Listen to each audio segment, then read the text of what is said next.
Give out what you want. Because why? It means give out at that frequency. Obviously, if you're wanting to manifest $1 million, you're not going to be, oh, well, so that means I need to give out $1 million. No, you may not have $1 million. You have to give out something of a money frequency.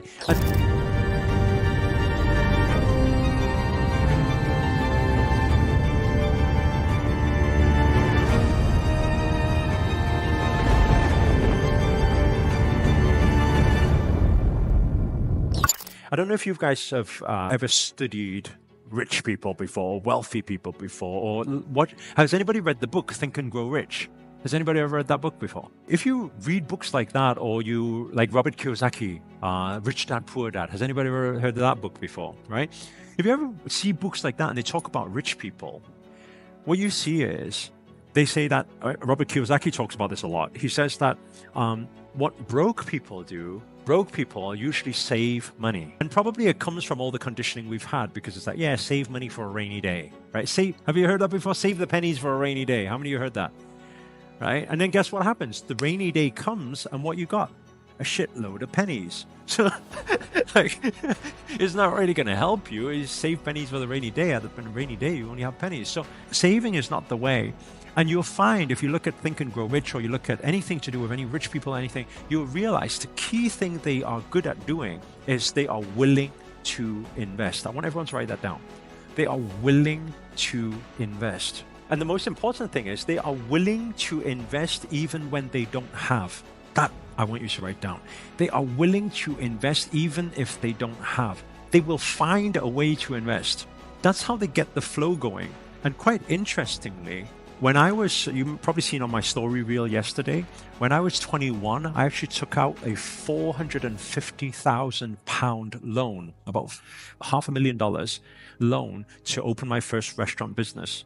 That's how I started. Because if I just started, how would I have the money to start my first restaurant business? Because good debt, because you're investing in something that's going to increase in value, right?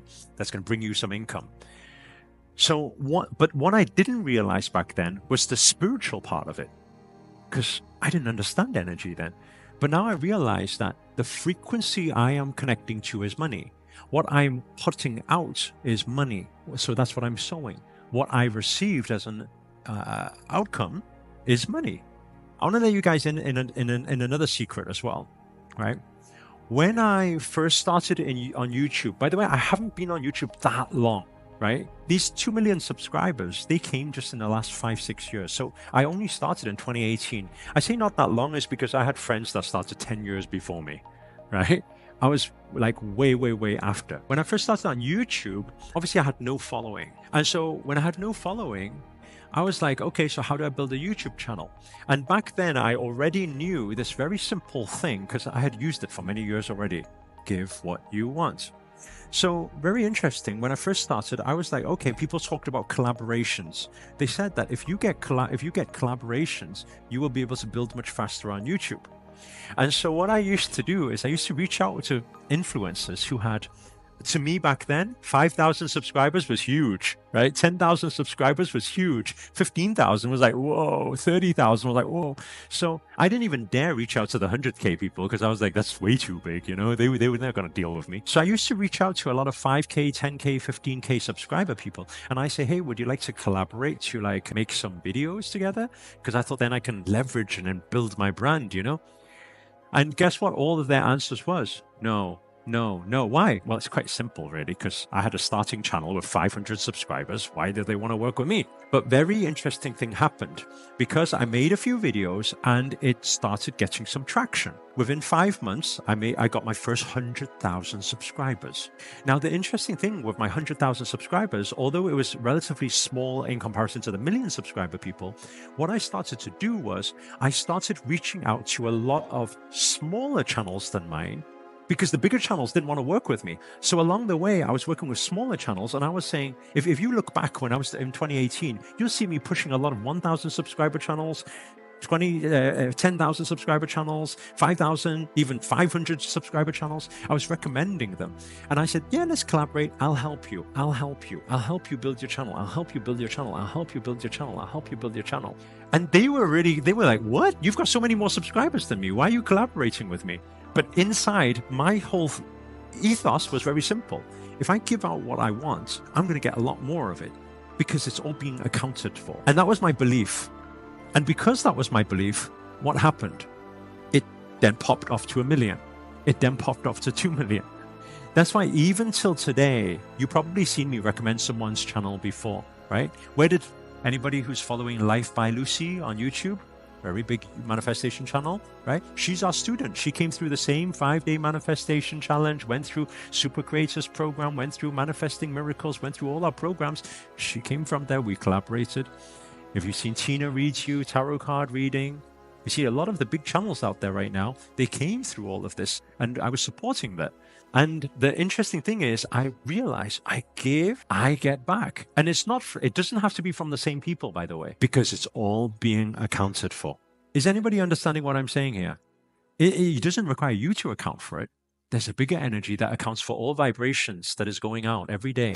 Let me tell you something, this thing completely changed my life. I know it's got nothing to do with the gold plaque. It's also not got anything to do with having over 1 million subscribers on YouTube. It's the ability to make an influence, a huge positive impact in this world. Now, I know if you're watching this channel, you're probably into spirituality, law of attraction, manifestation. You probably have a big heart and you'd like to make a difference in this world. But some of you who want to make that difference, you are probably part-time superheroes. What do I mean by that? A lot of the time you spend working in your job, doing a job that you don't enjoy, or only help people when you have the time or when you have the money to do so. Now, why I say this has completely changed my life, because back in 2018 was when I started my everyday posting on YouTube journey. I found myself a coach and it completely changed everything. Why? Because he taught me some algorithm hacks. And that's why this thing allowed me to, within 1 month, get over 100,000 subscribers, and obviously over 2 years, get over 1 million subscribers. And what does this mean? Has this got to do with just the subscribers and having a lot of following? No, it's got nothing to do with that at all. It's got to do with fulfilling my purpose. It's got to do with being able to be a light worker, share my passion, share what I've learned in life, my personal experiences with other people. And I know deep down inside, you have a certain passion that you have. You have a certain thing that you know. You have certain experiences that you've been through, that you've gone through, that you've grown through, that you would actually like to be able to help other people with that message too. And that's why I've decided to run a 5-day viral video challenge, right? To teach you everything about YouTube and YouTube's algorithms,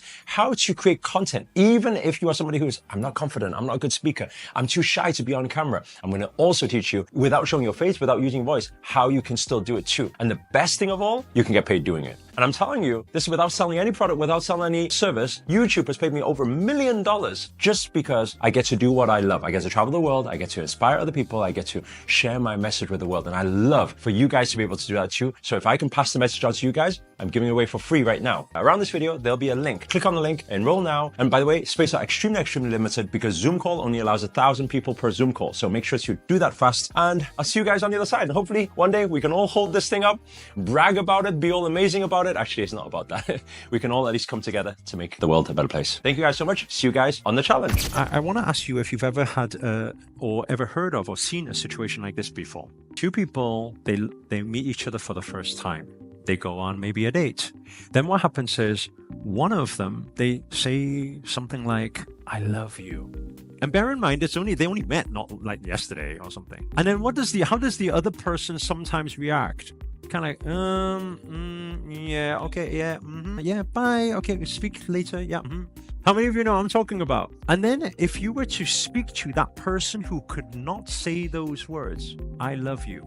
If you spoke to them as a friend and they said to you, you know what, I met this person and they said that they love me. Oh my God, on the first, I only just met them. How can they love? What was this all about? You know, red flag, right? And then what happens is your friends say, oh, why? Why do you not say it? I'm not going to say it. I just met this person.